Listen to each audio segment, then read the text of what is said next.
Nieuport 1600 by Florent Coupeau, from an original, derived from an original design by Ben Hull, considered also a streamlined version of the Musket and Pike series.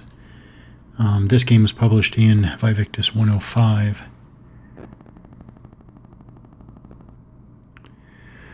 Now let me see if I can remember where I was. First of all, before I continue, I do want to point out something. I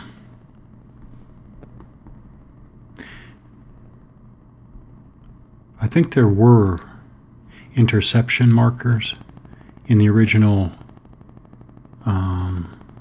counter mix for this game, and I found these in another bag with another. Actually, I found these with Kirchholm 1605, I think. So I think these migrated over there by accident, or not by accident, but I think I forgot to put those back here in this mix. So I think in an earlier video I implied that that there were no interception markers. I think that these did come with the original, in the original counter mix. Okay. I think Bukoy is done here. Well, I left him as done. So I think I pick up with the next charge order, because the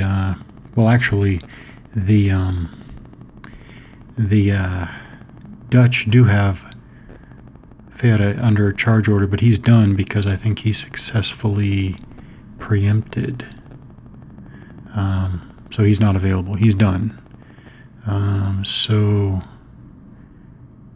I do think we pick up with this, with Zapena here, who has a charge order. So should he change his order? I think that he should actually try to change his order. Well, let's see. Does charge help him or not? Actually, this is one thing I was wondering. I mean, I should probably go with the obvious thing, but Zapena has two tercios here, and in front of them are their corresponding musketeers. So I'm assuming that because they have a charge, or since they still have a charge order, all units must end movement closer to the closest enemy unit. That doesn't apply in this case because their own musketeers are in the way. So that would mean that with the charge order, this cuirassier unit would need to move up, or actually that's the closest unit. That's another of course, fine detail. He's here 3 hexes away from the nearest enemy. If he moves here, he's no closer to the closest enemy, but he did move closer to these ones, but they're not the closest unit when he starts. If he goes this way, he's no closer. But if I wanted him to go this way, could I well, let's see. Yeah, I guess I could. If I wanted to move him sideways, I could. But the question is, if he can't move closer to the closest enemy unit, does he have to move at all? Because all units must end movement closer to the closest enemy unit.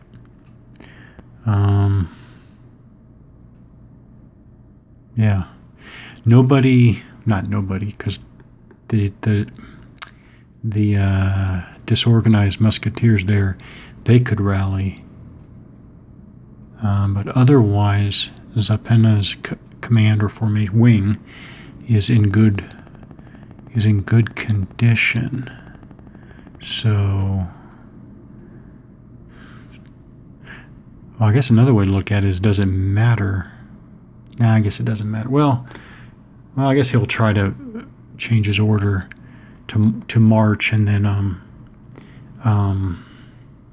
he can subtract 1 because he has a command value of 1. But there we go.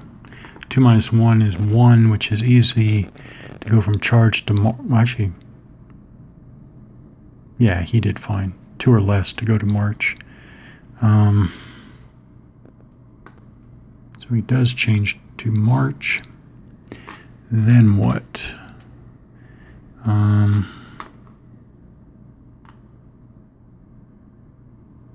Oh, you know, I should have...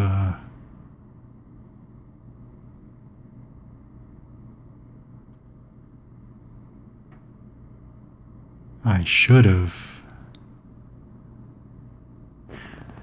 Huh. Oh well. I should have considered a preemption. Why did I forget that? I don't know. I just wasn't paying attention. Because I wonder if Solms here that failed to... Failed to what? Failed to...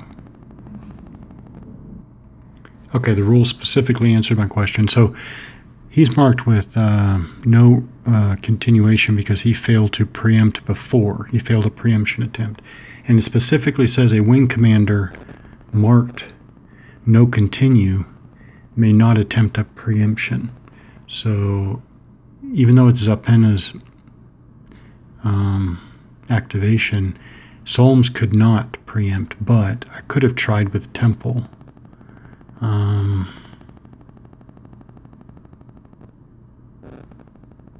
But I guess I'll just pass that by. All right, so we'll continue with Zapena's activation. I mean, yeah, again, he's going to move his cuirassiers and he's going to fire with his musketeers. I guess that's about it. I should point out something that I just was reminded of. I'd forgotten about this. So the musketeers fire offensive fire against this Dutch infantry. They missed. Dutch infantry responds with defensive fire because they received fire. They received fire as a target from a unit in their fire zone. And they missed too, by the way. So what I wanted to do, I wanted to have the artillery fire defensively at the musketeers who fired in their fire zone, but that's not how it works. Rereading the rules now, just now, makes it sound like that is not a trigger. Because you got all these triggers. You have rallying in a fire zone. You have, what are they? So if a unit has been the target of fire coming from its fire zone, an active unit moving into a hex of a unit's fire zone, changing facing in a fire zone, and rallying in a fire zone, those are all triggers, but it does not say just expending movement points in the zone. Basically, the musketeers, they fired, but they fired at another unit, and they did expend movement points to do that, but just expending movement points doesn't appear to be a trigger. And I wonder if that survives in later versions of this family of designs. So what happened here is the Spanish musketeers here fired at the disordered Dutch infantry there, and caused them to be shaken. They fired back because they can still do defensive fire at a -2 penalty, and they were ineffective. So after that, I moved the cavalry up here, and then I rolled for Zapena to continue, because again, I don't see a reason to not continue. I do kind of see, I guess, an argument for you want to be careful not to grind your wings down, but I just haven't been convinced by that argument in any war game designs. I'm still trying to see that in action. I think that that's talked about maybe more than it actually happens, because especially if both sides are doing the same thing, then why would you not, right? That's how I think of it anyways. I don't know. I'm not expressing the idea well, but I want to see, again, what any sort of penalty there is to not just push your wings as hard as you can. Oh well. In any case, he did not succeed in continuing. By the way, he would have succeeded if he had stayed with the charge order. But with a march order, it's a different I guess, bar to get over. So that's the last. Well, that was the last charge order.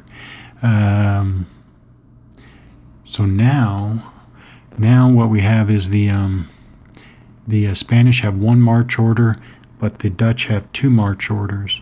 So I think initiative passes to the Dutch side. Okay, here we go again. Temple is going to activate. First step is preemption. Related to something I was saying earlier, I still don't see why a commander doesn't always try to preempt. Okay, Mendoza there tries to preempt. He rolls a 7, which is too high. He fails. Okay, now I see a cost of trying to preempt if you're not successful. So he is marked no continuation, which means that when he activates, he's only going once. He has no option to go twice. I see a cost there. There's a cost there. Okay, so he failed. So now we go to orders change. Temple's not going to change his order. He'll keep his march order for at least one more turn. So now we go to unit actions. Okay, Temple moved up here to kind of occupy this center part of the line. Then he rolls to continue. He rolls a 4. He needs a 2 or less to continue. Yes. So he's not successful, so he is done. Flip him over. Oh, I should have said... Oh wait, it didn't matter. If he had rolled a 1 and succeeded in continuing, there is nobody on the Spanish side to attempt to preempt. Bucquoy is done, Zapena is done, and Mendoza is marked no continuation, which means that he cannot preempt either. So that is Temple's activation.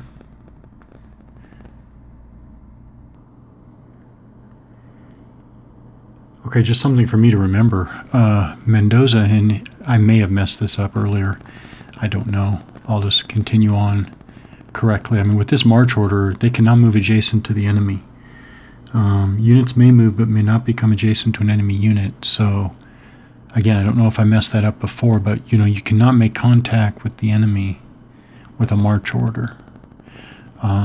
So, I considered attempting to change the order from march to charge, but then I saw, these two units are disordered. I'd rather get them in good order first. So what I did is I fired the artillery at the Dutch infantry there in the dunes. They rolled a 9. I went ahead and subtracted 1 for the dunes, but it was still enough to disorder the infantry there, so I flipped them over. I still don't know if I'm playing that terrain effect correctly. Yeah. And then what I did is I rolled for units adjacent to their wing commander or stacked with him may attempt to rally, in which case Mendoza will not move. He rolled a 2, which is easily enough to rally to good order, normal order. And this one, the tercio, is automatic rally to good order. So Mendoza's wing is all together now, but the musketeers can fire. Let me see. It's they are shaken Dutch infantry there. I thought that was going to be devastating for the Dutch infantry there, but the Spaniards rolled a 0 plus 2 for the expanding movement points, but 2 is not enough to get a hit. So miraculously, the shaken Dutch infantry there are still good. That's funny. The order. Okay. Mendoza is done. No option for continuation. I think there is the last Dutch commander activation.